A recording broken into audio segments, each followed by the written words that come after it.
Хамовнический суд Москвы сегодня вынес приговор криминальному авторитету Тариелу Аниани. Его называют одним из самых влиятельных преступников на всем постсоветском пространстве. Ողջույն։ Եկեք մի պահ պատկերացնենք մի իրավիճակ։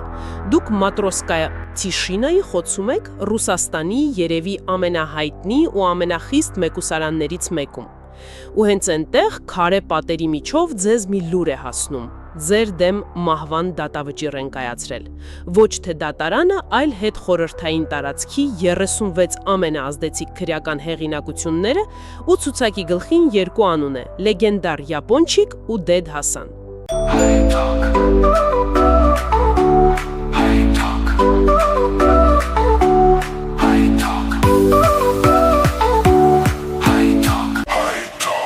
Իրականում դա ուղղակի լուրջ չէր, դա մի փոքրիկ ճմրթված թղթի կտոր էր, որին ասում են պրագոն։ Ի տարբերություն, ասենք, Մալյավայի, որը կարող է ուղղակի տեղեկություն լինել, պրագոնը դե պարտադիր կատարման ենթակա հրահանգ է։ Բոլոր բանտերով ու գաղութներով է անցնում։ Ու 2009-ին իրավապահները գաղտնալսեցին այդ 5 տողանոց գրությունը։ Այնտեղ Տարիել Օնյանին տարոմականունով հայտարարում էին դավաճան։ Սա ըստ էության մահվան դատավճիռ էր։ Այսօր մենք հենց ձեր տրամադրած աղբյուրների հիման վրա կխորանանք Տարիել Օնյանի, այսպես ասած, վերջին մոհիկանի պատմության մեջ։ Սա մի մարդու մասին է, ով պատերազմ հայտարարեց քրեական աշխարհի տիտաններին, պարտվեց, 10 տարի անցկացրեց ճաղերի հետևում ու դուրս եկավ մի աշխարհ, որտեղ իր գլխավոր թշնամիներն արդեն ողջ չէին։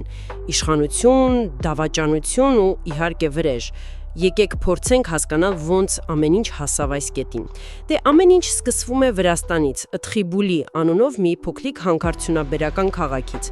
Ձեր նյութերում կա, որ Տարիելի հայրը Գուրամը հանքափոր էր, զոհվել է հանքում։ Այո, փլուզման հետևանքով։ Ու այդ ողբերգությունը կարծես որոշեց երիտասարդ Տարիելի ճակատագիրը։ Այսինքն նա չուզեց կրկնել հոր ճակատագիրը։ Կտրականապես ընտրեց ուղիղ հակառակ ճանապարհը։ Արդեն 17 տարեկանում ստացավ իր առաջին դատվածությունը կողոպուտի ու գողության համար։ Դրան էլ հաջորդեց եւս 7-ը։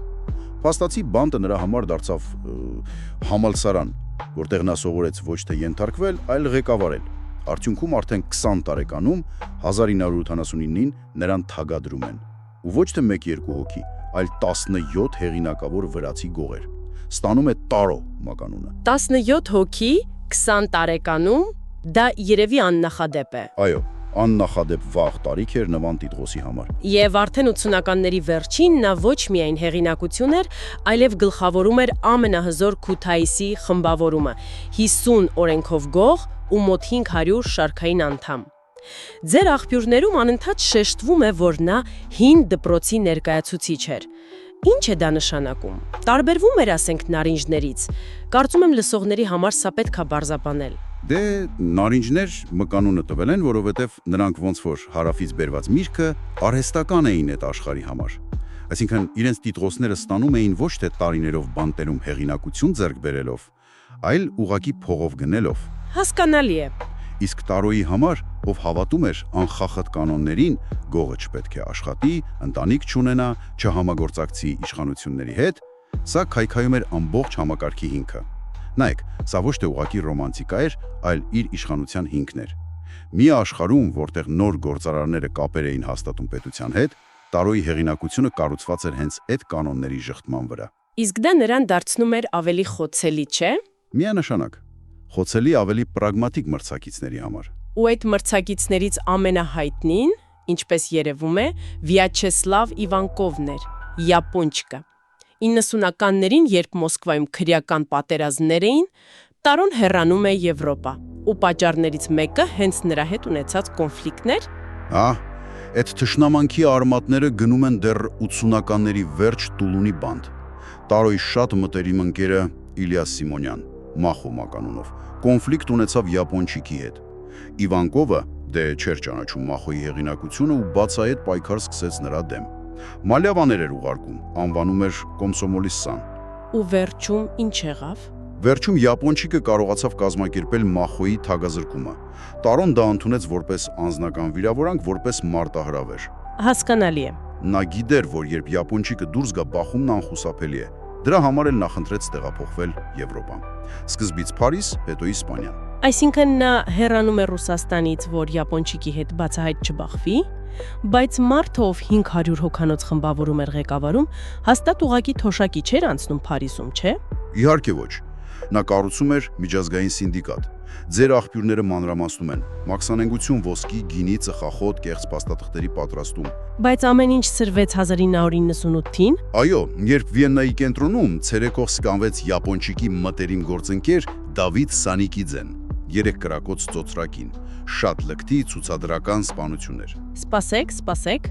Այսինքն մարդասպանները ոչ միայն սպանել են, այլև, ինչպես նշվում է, հանցագործության վայրում թողել են Տարոյի եղբոր Գյորգիի մատնահետքերով իրը։ Զենքը փաթաթված է եղել թերթի մեջ, որի վրա էլ եղել են մատնահետքերը։ Ճիշտ այդպես։ Սա ուղերձ էր, ոչ թե պատահականություն։ Ուղերձ ինչի մասին։ Դե ըստ վարկածներից մեկի պատճառը $15 միլիոն էր, որը յապոնչիկն ու Սանիկիձեն խլել էին Տարոյից, օգտվել էին նրա բացակայությունից։ Այս սպանությունը եւ պատասխան էր եւ հայտարարություն, որ Տարոն չի պատրաստվում ներել ոչ պարտքերը, ոչ էլ վիրավորանքները։ Սա արդեն արյունալի վրեժի սկիզբն էր։ Փախչելով Եվրոպայից Տարոն հաստատվում է Իսպանիայում։ Ոստեղ սկսվում է նրա գործունեության ամենահետաքրքիր փուլերից մեկը՝ իսպանական լվացքատունը։ Նա դա ստեղծում է մեկ այլ ազդեցիկ գործի Զախարի Կալաշովի կամ Շակրո Մոլոդոյի հետ։ Հա, նրանք ստեղծել էին փողերի լվացման հսկայական ցանց։ Ռուսական քրեական աշխարհից ստացված ստվերային փողերը ներդնում էին Իսպանիայի հանգստավայրերում, անշարժ գույք, ռեստորաններ, հյուրանոցներ։ Իսկ ով էր նրանց հաճախորդը։ Իդեպ հաճախորդների թվում էր նաև Ասլան Ուսոյանը, Դեթ-Հասանը, Տարոն նրա հետ այն ժամանակ դեռ լավ հարաբերությունների մեջ էր։ Սա ցույց է տալիս, թե ինչքան փոխկապակցված էր այդ աշխարհը։ Հետաքրքիր է, նա հին դպրոցի հետևորդ է, բայց միևնույն ժամանակ ձեր աղբյուրները նկարագրում են բավականին ժամանակակից միջազգային բիզնես կայսրություն։ Այս երկու կերպարները չեն հակասում իրար։ Սա շատ կարևոր դիտարկում է։ Նայեք, Տարոյի համար հին դպրոցի կանոնները վերաբերում էին իշխանության հետ չհամագործակցելուն ու ներքին հիերարխիային, բայց բիզնեսում նա պրագմատիկ էր։ Նա, այսպես ասած, պանյացիաները փողի հետ չէր խառնում։ Նրա համար այս բիզնեսը ոչ թե աշխատանք էր, այլ իրենց օբշակի, ընդհանուր գանձարանի կառավարում։ Բայց այս ամենը չէր կարող անվերջ շարունակվել։ Ու վերջը եկավ 2005 թվականին։ Խոսքը իսպանական ոստիկանության օսագործողության մասին է, չէ՞։ 400 ոստիկան, զրահատեխնիկա, ուղղաթիռներ,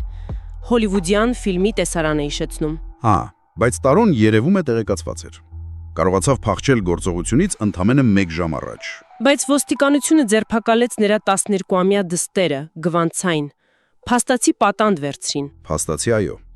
Ու ձերբակալեցին նաև Շակրո Մոլոդոյին։ Իսկ ինչպես էին իսպանացիներն այդքան տեղեկացված։ Կա մի վարկած, որ նրանց օգնել էր Պայեկի նախկին սպա Ալեքսանդր Լիտվինենկոն, ով հետո սպանվեց Լոնդոնում պոլոնիումով։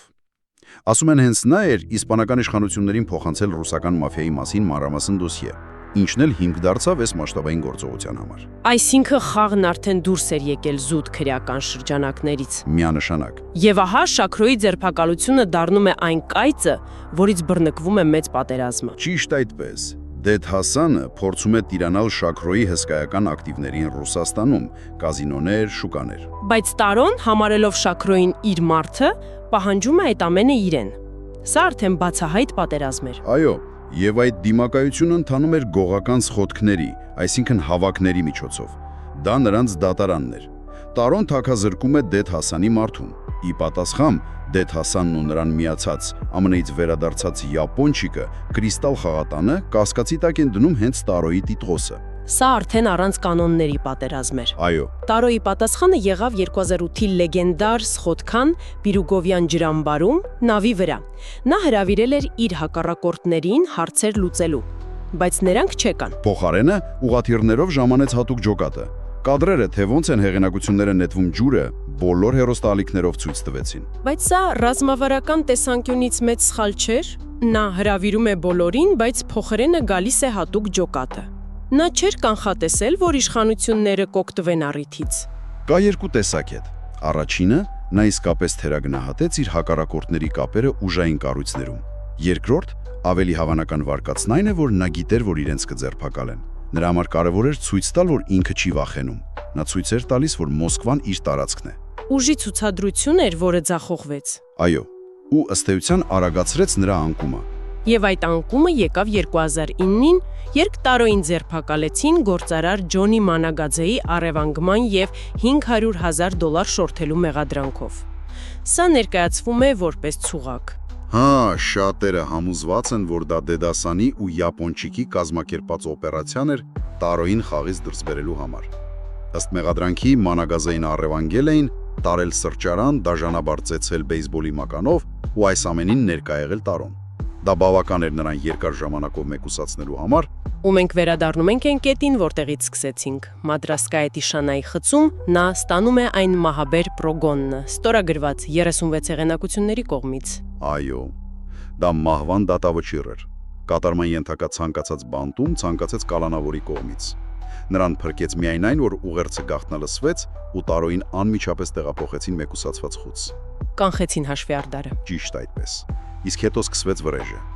Տարոյի ձերբակալությունից ընդամենը մի քանի ամիս անց 2009-ի հուլիսին դիպուկահարը կրակեց յապոնչիկի վրա։ Նա մահացավ հիվանդանոցում։ Իսկ Տարոյին դատապարտեցին 10 տարվա ազատազրկման եւ ուղարկեցին Ռուսաստանի ամենասարսափելի գաղութներից մեկը Սև Դելֆին։ Բայց պատմությունը սրանով չի ավարտվում։ Մինչ Տարոն բանտում էր 2013-ին, գրեթե նույն սցենարով դիպուկահարի կրակոցից սպանվեց նաեւ Դեդ Հասանը։ Նույնպես ռեստորանից դուրս գալիս։ 3 տիտաններից կենթանի մնաց միայն մեկը՝ Տարոն։ Սա ուղղակի անհավանական սցենար է։ Ֆանտաստիկ սցենար է, հա։ Նա 10 տարի անցկացրեց ամենախիստ բանտերից մեկում, որտեղ իր դեմ մահվան դատավճիռ կար, ու դուրս եկավ մի իրականություն, որտեղ իր 2 գլխավոր թշնամիները սպանված էին։ Իշ Շակրոն, ով դարձել էր թիվ 1-ը։ Շակրո Մոլոդոյը կրկին հայտնվել էր բանտում։ Ճակատագիրը կարծես մաքրել էր բեմը նրա վերադարձի համար։ Եվ 2019-ին նա ազատ արձակվեց, բայց ոչ երկար։ Գաղութի դարպասների մոտ նրան անմիջապես ձերբակալեցին, զրկեցին Ռուսաստանի քաղաքացիությունից ու արտահանձնեցին Իսպանիա օսա գործով իր պատիժը կրելու համար։ Այնտեղից էլ վերջնականապես ազատ արձակվեց 2021-ին։ Այսինքն այսօր նա ազատության մեջ է։ Այո, բայց աշխարհը, որը նա թողել էր 10 տարի առաջ, արմատապես փոխվել է։ Ռուսաստանում 2019-ից գործում է այսպես կոչված հակագողական օրենքը։ Այն քրեականացնում է ոչ թե հանցագործությունը, այլ հենց օրենքով գողի կարգավիճակ ունենալը։ Այսինքն քեզ կարող են դատել միայն նրա համար, որ դու քրեական հիերարխիայի գագաթին ես։ Այսպիսով ստացվում է մի մարդու պատմություն, ով անցավ կրակի ու ջրի միջով, վերապրեց իր ամենամեծ թշնամիներին ու վերադարձավ։ Բայց արդյոք նա կարող է վերադարձնել իր նախկին ազդեցությունը մի աշխարհում, որտեղ խաղի կանոններն ամբողջությամբ փոխվել են։ Դա է գլխավոր հարցը։ Նրա հին թշնամիներից շատերը, ովքեր ստորագրել էին այն մահաբեր պրոգոնի տակ, կամ բանտում են հենց այդ նոր օրենքով, կամ փախուստի մեջ են։ Նրա նախկին իշխանությունը, որը կառուցված էր հին դպրոցի կանոնների վրա, գուցե այլևս արդիական չէ։ Եվ ահա մի միտք ձեր հետագա խորհրդածությունների համար։ Ինչ է անում վիշապը, երբ երկար քնից հետո դուրս է գալիս իր որջից եւ տեսնում, որ անտառն այլևս իրենը չէ, իսկ որսի կանոնները փոխվել են։ Արդյոք նա փորձում է կրակով վերադարձնել իր թագավորությունը, ռիսկի դնելով ամեն ինչ, թե հասկանում է, որ իր ժամանակն անցել է եւ լուռ հեռանում է ստվերների մեջ։ Սա այն հարցն է, որի պատասխանը հավանաբար հենց հիմա գրվում է։